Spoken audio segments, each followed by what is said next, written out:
Hello, my dear students. This is a new mathematics lesson. In lessons 1 and 2 of Concept 1, Unit 5, we explored multiplicative comparison and how to create equations, ازاي نعمل equations with letters to represent missing numbers. Let's watch together the white cars video to remind us of what we have learned and as a warm-up of our today's lesson. تعالوا نعمل كده warm-up today's lesson.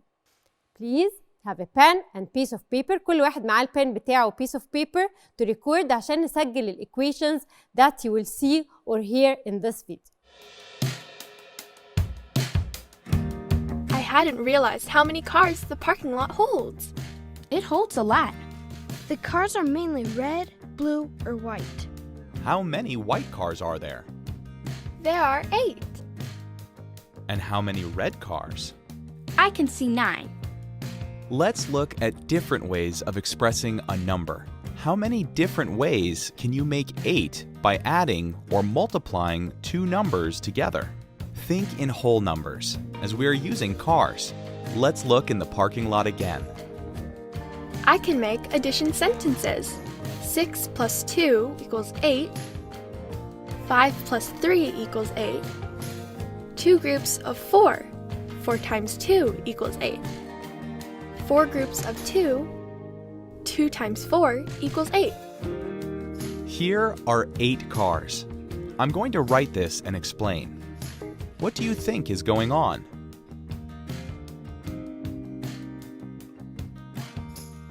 That can't be right.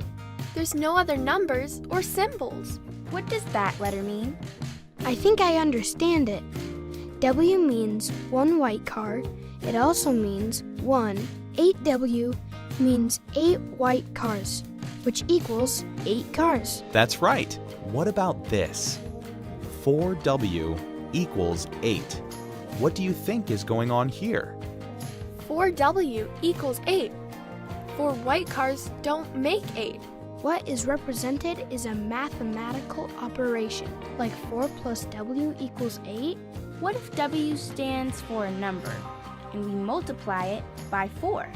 A letter represents a number. When letters and numbers are written like this, with no spaces between them, we multiply the number 4 and the letter W, which stands for white. So together, that makes 8. Could W be 2? Yes, that's it. 4 lots of W equals 8. 4 times 2 equals 8. I'm going to use my number facts and patterns to help me. If you use the inverse, you can work out W. 8 divided by 4 is 2. W must be 2. What a fantastic explanation. The students today worked with 8 cars to find lots of different ways to express 8.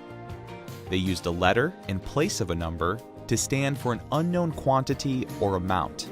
We call this a variable. Can you use a variable or letter to represent some unknown quantities in a few of your equations?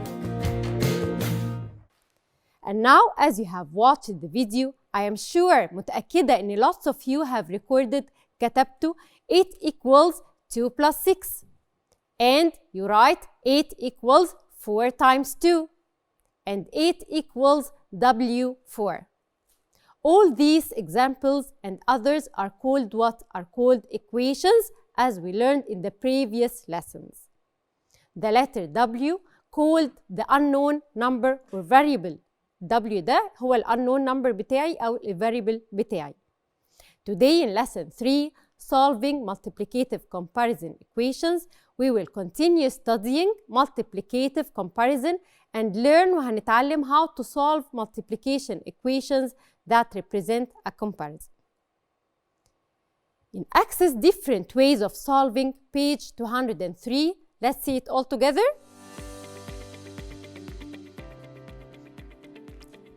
Here in access part, as you see here, he told me that our friend Mustafa is solving the equation 6 times A equals 18. He says that he can solve the problem by doing 18 divided 6 equals A. طيب, do you agree or disagree? موافقين ولا لا؟ I will give you time to think, and when we are back, we will review the answer all together.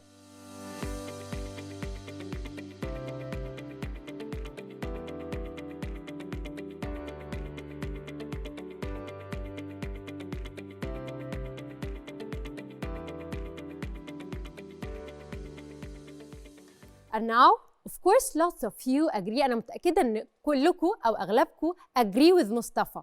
Why? Because Mustafa will use division to find the missing number A. We know this is correct from what we studied about the fact family triangles. Also, we know that to find what number to multiply by 6, يعني 6 times what equals 18.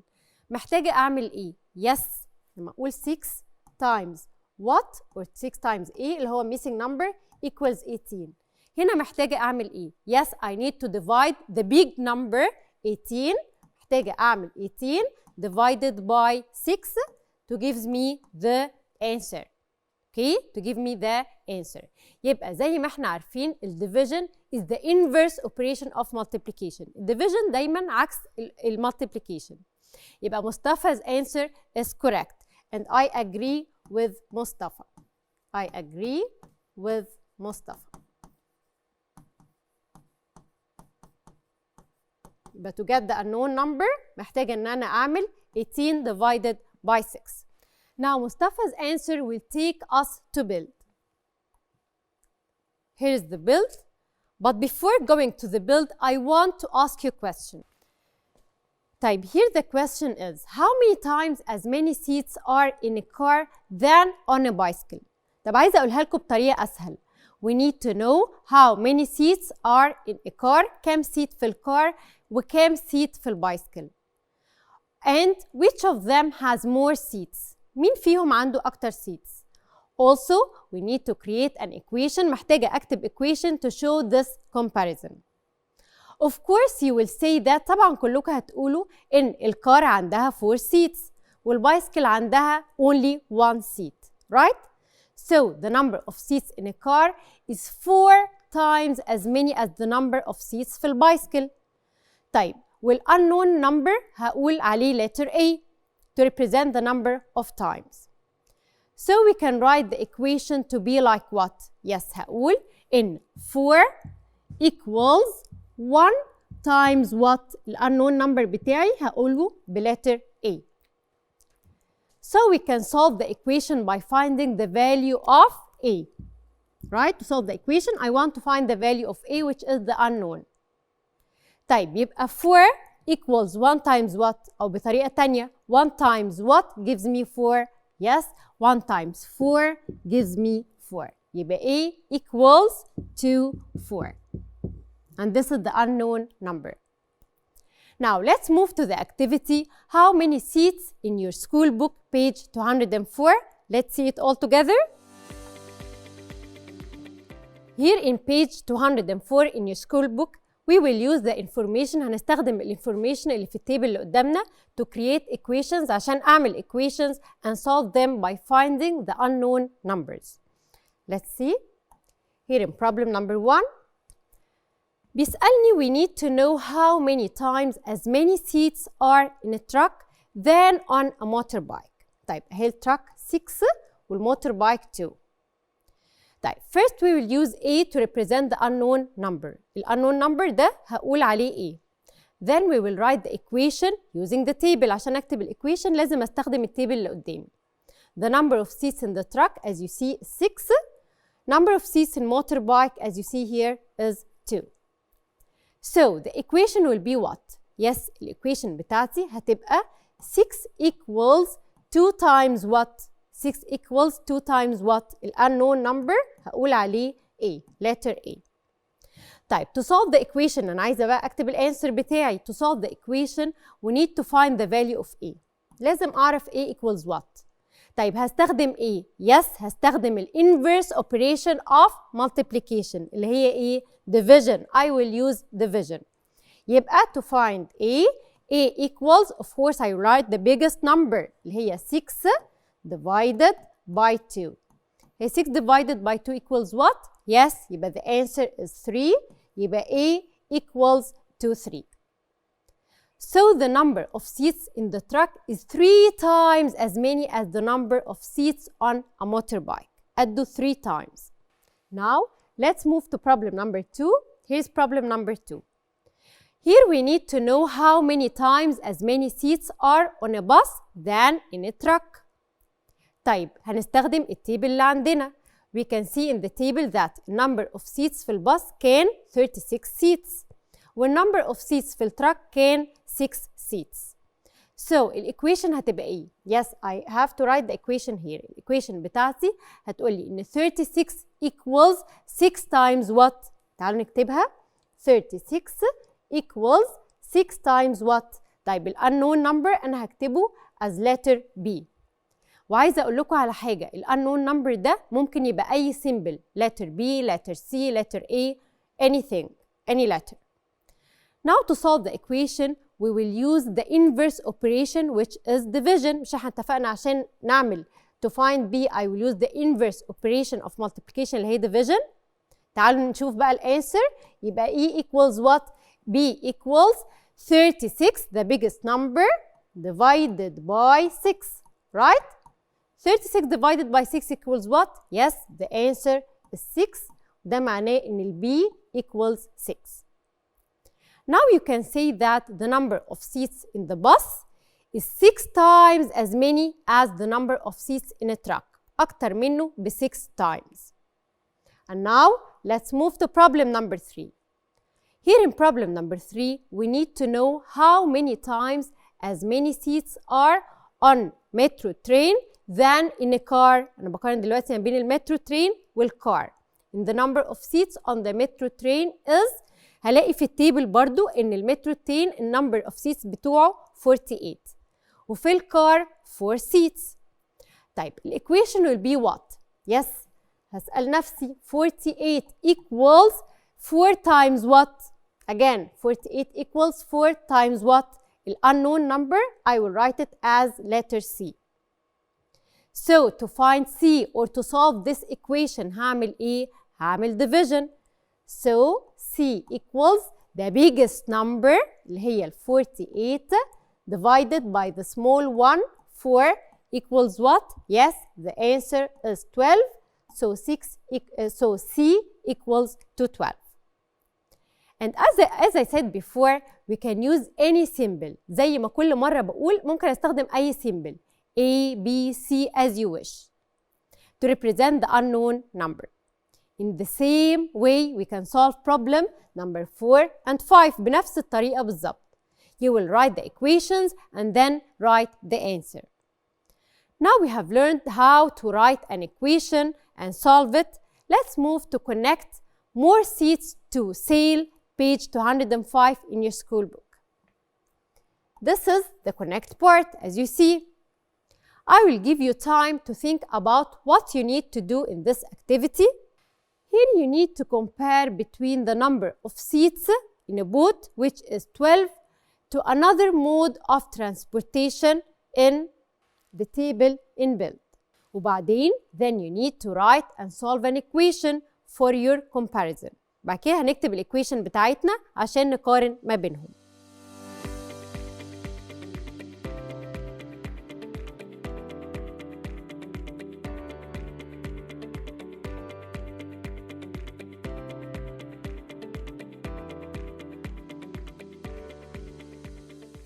Now we are back.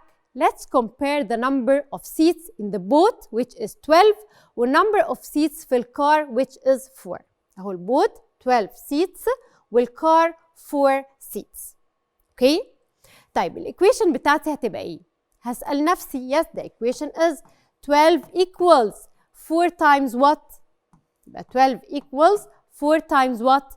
ال unknown number أنا هكتبه as letter B. Now I want to solve this equation. هعمل إيه؟ Yes, I will use the division, the inverse of multiplication.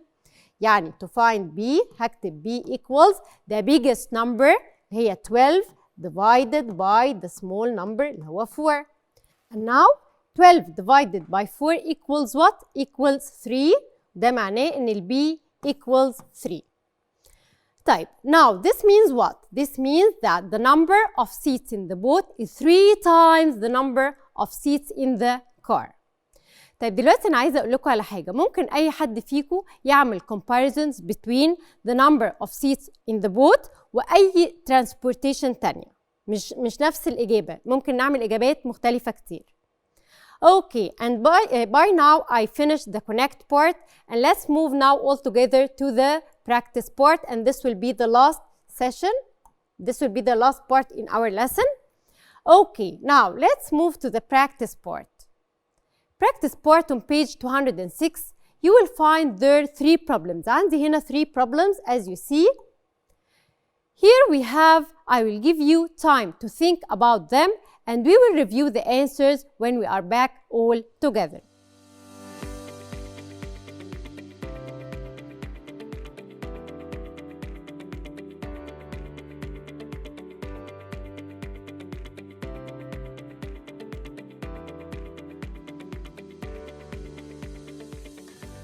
And now, when we are back, so let's review the answers to the problems.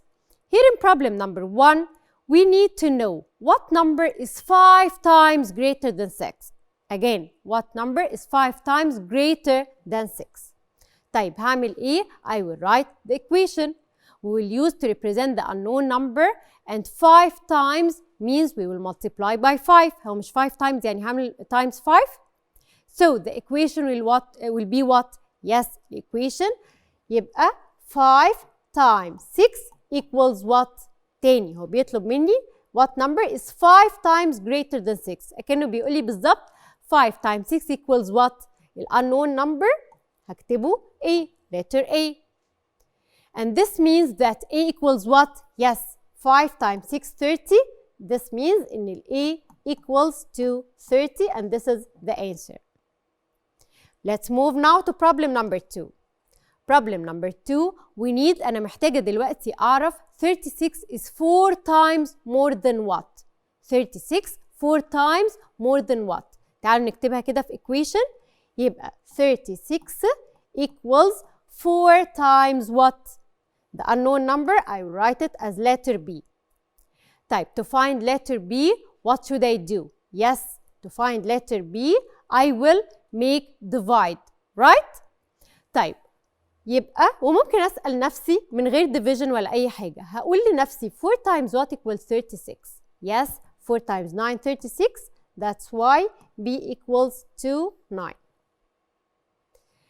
Or we can say that 36 divided by 4. ممكن أقول برضه عشان أجيب B أقول 36 divided by 4 equals also 9. يبقى ممكن أجيبها ب 2 different ways. يا إما 4 times what equals 36 يا إما 36 divided by 4 equals 9. تعالوا نشوف بقى problem number 3, the last one. Here he says that Ayman ate 4 figs in the morning. His older brother ate 3 times as many. محتاجين نعرف how many figs his brother ate. أخوه أكل قد إيه؟ First, you can notice that 3 times means that I multiply by 3. Then we will use multiplication or x to represent the number of figs Ayman's brother ate. تعالوا نكتب الإيكويشن مع بعض. يبقى الإيكويشن بتقول لي 4 times 3 equals what؟ طيب, unknown number اللي هو letter x. To find x, I make only multiplication. هو 4 times 3 equals what? 12. يبقى x here equals to 12, and this is my answer. And this is the number of figs Ayman's brother ate. Now let's summarize our lesson today. Here, after we finish, we have learned today to create equations with unknown numbers and solve these equations by finding the unknown numbers. You can see the code shown here on page 203 and go to the knowledge bank and have more practice. Now we have reached to the last lesson in concept 1, unit 5. In this concept, we have learned about multiplicative comparison and how to create equations with unknown numbers and solve these equations by finding an unknown number. You can use the digital copy of the math book to check your understanding of what you have learned in this concept. Thank you so much everyone for your watching, and see you next lesson, and goodbye.